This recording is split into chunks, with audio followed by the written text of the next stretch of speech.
Halo teman-teman pemburu peluang, pernah nggak sih kalian merasa sudah merawat lobster air tawar dengan baik, tapi hasil budidayanya masih belum maksimal? Atau bahkan bingung, kenapa lobster tidak kunjung berkembang biak? Nah, bisa jadi masalahnya bukan di pakan, bukan juga di air, tapi ada di hal paling dasar yang sering dianggap sepele. Kita salah membedakan jantan dan betina. Di video ini, kita akan kupas tuntas dengan cara yang simple, praktis, dan pastinya mudah dipahami cara membedakan jenis kelamin lobster air tawar, khususnya jenis red claw yang sering dibudidayakan.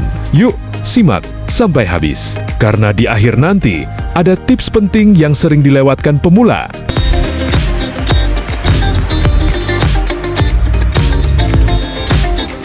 Teman-teman, pada dasarnya membedakan lobster air tawar itu tidak sesulit yang dibayangkan.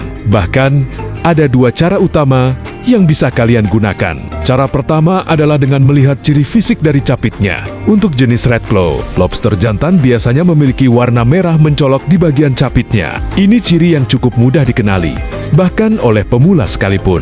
Sedangkan lobster betina biasanya tidak memiliki warna merah pada capit tersebut. Warnanya cenderung lebih polos. Tapi, hati-hati ya, cara ini tidak selalu bisa diandalkan dalam semua kondisi. Kenapa? Karena ada kemungkinan capitnya putus akibat perkelahian, atau lobster masih dalam kondisi kecil sehingga warna merahnya belum muncul dengan jelas. Kalau sudah seperti itu, kita harus pakai cara kedua yang lebih akurat.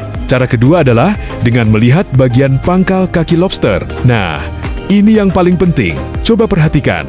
Kaki bagian bawah lobster. Pada lobster jantan, biasanya terdapat tonjolan kecil di kedua sisi pangkal kaki. Tonjolan ini adalah ciri khas jantan yang pasti ada, jadi bisa dijadikan patokan utama. Sedangkan pada lobster betina, tidak ada tonjolan tersebut. Sebagai gantinya, betina memiliki ciri lain, yaitu terdapat dua bulatan kecil atau semacam lingkaran di kaki nomor 3. Jadi, gampangnya, jantan ada tonjolan di pangkal kaki. Betina tidak ada tonjolan, tapi ada dua bulatan di kaki ketiga. Kalau sudah tahu ini, kalian sudah selangkah lebih maju dibanding banyak pemula. Lalu ada pertanyaan menarik. Apakah mungkin ada lobster yang memiliki dua jenis kelamin sekaligus? Jawabannya, ya, itu mungkin terjadi. Dalam beberapa kasus, ada lobster yang memiliki kedua ciri, ada tonjolan seperti jantan, tapi juga punya bulatan seperti betina. Namun,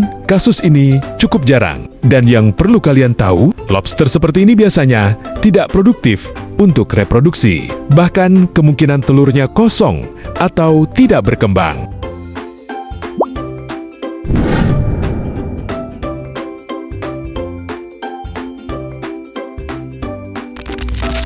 Jadi kalau kalian menemukan lobster dengan kondisi seperti ini dalam budidaya, sebaiknya tidak digunakan sebagai indukan. Lebih baik dialihkan untuk konsumsi saja. Misalnya dijual atau diolah jadi produk frozen food. Sekarang kita masuk ke bagian penting berikutnya, perbandingan jantan dan betina dalam budidaya. Ini juga sering jadi kesalahan pemula. Secara teori, perbandingan ideal untuk pemijahan lobster air tawar adalah 3 betina, 1 januaritan. Artinya, 1 jantan bisa membuahi 3 betina secara efektif. Tapi di lapangan, tidak selalu semudah itu. Kenapa? Karena lobster betina ternyata punya sifat unik. Mereka memilih pasangan. Jadi, kalau kalian budidaya dalam skala kecil, sebaiknya gunakan perbandingan seperti 3 betina, 2 januaritan, tujuannya supaya peluang kawin lebih tinggi. Sedangkan kalau kalian sudah budidaya dalam skala besar, atau masal perbandingan 3:1 tetap bisa digunakan dengan efektif.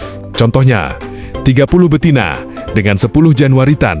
Ini sudah cukup ideal. Ada satu lagi tanda penting yang sering ditanyakan oleh pemula. Kadang kita melihat ada warna putih atau bercak di sekitar pangkal kaki betina. Itu apa? Nah, itu sebenarnya adalah tanda bahwa betina tersebut sudah dikawini oleh jantan. Artinya, dalam waktu dekat, kemungkinan besar dia akan bertelur. Jadi, kalau kalian melihat tanda ini, itu kabar baik. Tinggal menunggu proses selanjutnya. Teman-teman, dari semua yang kita bahas hari ini, ada satu pelajaran penting dalam budidaya. Hal kecil, seperti membedakan jantan dan betina, bisa berdampak besar pada hasil panen. Kalau dari awal sudah salah, maka hasilnya juga tidak akan maksimal. Tapi kalau kita paham dasar-dasarnya, bahkan dari hal sederhana, maka peluang sukses akan jauh lebih besar.